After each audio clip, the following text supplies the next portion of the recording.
कोटरंका से ख्वास सड़क को लेके आज मैंने डीसी साहब से रिक्वेस्ट की है कि वो बाज़ाते ख़ुद दौरा करें और इस पे necessary action as soon as possible लें। बाकी डिटेल अस्सलाम वालेकुम वरहमतुल्लाहि वबरकातुहू। बिस्मिल्लाहिर्रहमानिर्रहीम। सबसे पहले शुरू करता हूँ अल्लाह के नाम से। उसके बाद मैं शुक्रिया अदा करता हूँ सब लोगों का जो लोग मुझे सपोर्ट कर रहे हैं, चाहे वो आम इंसान हैं या फिर जो मुलाजिम हैं, जो अब बात मैं कह रहा हूँ उस पर एक्शन कर रहे हैं, तो उसके लिए सबसे पहले दिल से शुक्रिया सबका। जैसे कि कल रोज़ मैंने एक प्रेस कॉन्फ्रेंस रखी कोटरंका में और मैंने एक मसला उठाया जो Bakori Kotranka to Khawas road को लेके था। तो उसके बाद काफ़ी जगह से लोगों ने आवाज़ उठाई, वीडियोस न्यूज़ कवर हुई इस पे। तो फिर मैंने आज बाज़ाते खुद डीसी साहब से मिल के इस चीज़ पे मैंने बात की। मैंने उन चीज़ से ये बात की कि क्या जो ब्लॉक ख्वास है, तहसील ख्वास है, ये क्या राजौरी डिस्ट्रिक्ट का हिस्सा नहीं है या फिर ये हिंदुस्तान का हिस्सा नहीं है। इस पे वो पर्सनली विज़िट करें और देखें कि वहाँ की हालात क्या है। इवन के कोटरंका शहर के जो चौक हैं वहाँ की रोडें कैसी हैं, तो बाकी गांव और कूचों को तो छोड़े, उनकी बात ही नहीं। ये जो फ़ोटोज़ बीच में मैं शेयर करने वाला हूँ, इन फ़ोटोज़ से आप अंदाज़ा लगा लें कि कितनी खस्ता हालत है इस रोड की और कितनी आए दिन हर इंसान को मुश्किलात का सामना करना पड़ता है, चाहे वो किसी भी चीज़ को लेके हो, एजुकेशन को लेके हो, हेल्थ को लेके हो, रूरल डेवलपमेंट को लेके हो।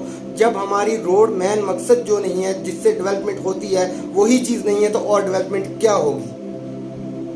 डीसी साहब से मैं इस चीज़ से मतलब रिक्वेस्ट करता हूँ स्ट्रांगली कि सबसे पहले इस मुद्दे पे वेरिफिकेशन बिठाई जाए। जो ठेकेदार थे, जो इनकी इतनी ज़्यादा फंड्स आ रही हैं, लगभग 70 साल से इस रोड का काम चल रहा है। रिसेंटली 4 साल पहले जो 76 करोड़ दिया था पीडीपी और बीजेपी की सरकार में, वहाँ पे चौधरी जुल्फ़िकार के अंडर, और बाकी भी मिनिस्टर, कैबिनेट मिनिस्टर थे वहाँ पे, लेकिन पहले ही साल वहाँ पे काम हुआ। लैंड की जो रोड की कटिंग हुई, पुली थोड़ी सी हुई, लेकिन जैसी ही सरकार गिरी उसके बाद कोई काम उस पर बिल्कुल नहीं हुआ।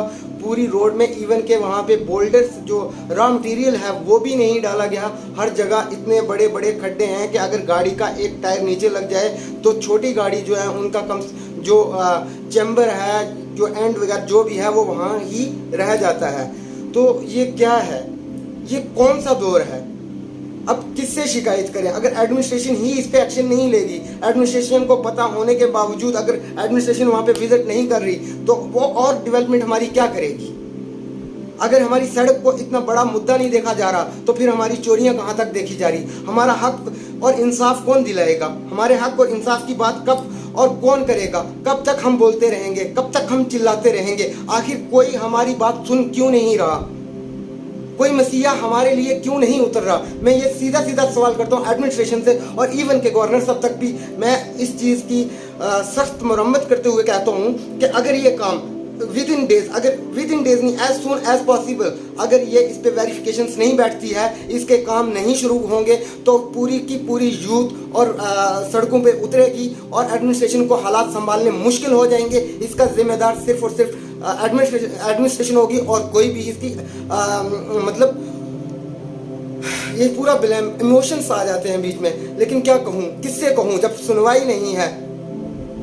हमें तो मतलब सोतली माँ का सलूक कर दिया ना हमारे साथ, बिल्कुल हमें पिछोड़ दिया, हमें छोड़ दिया। तो कौन, अगर मैं बार बार यही रिक्वेस्ट करूंगा सबसे पहले इस रोड के मुद्दे को मतलब मंजरे आम पे लाया जाए, इसका काम करे। इस पे हर इंसान को आवाज़ उठानी चाहिए। मेरे अकेले से आवाज़ उठाने से कुछ नहीं होगा। और मैं लास्ट में फिर यही चीज़ डीसी राजौरी से रिक्वेस्ट करता हूँ कि अपने पूरे स्टाफ के साथ, अपने पूरे डिपार्टमेंट्स के साथ आप एक विजिट जो है राजौरी टू कोटरंका ख्वास और उसमें से कालाकोट से वापस राजौरी तक का एक दौरा करें और बाज़ाते खुद जाके लोगों की तकलीफ़ें देखें, रोडों की कंडीशंस देखें, डेवलपमेंट्स देखें, ग्राउंड वर्क्स चेक करें कहाँ है। सरपंचों से, पंचों से, डीडीसी से, बीडीसी से हिसाब लिया जाए कि कहाँ है डेवलपमेंट, कितनी डेवलपमेंट की है, डॉक्यूमेंट्री डेवलपमेंट क्या है, ग्राउंड वर्क क्या है। लेकिन जहाँ तक मुझे लगता है कि ऑफिस से बैठ के ईमानदारी की बातें करके ईमानदारी नहीं हो सकती।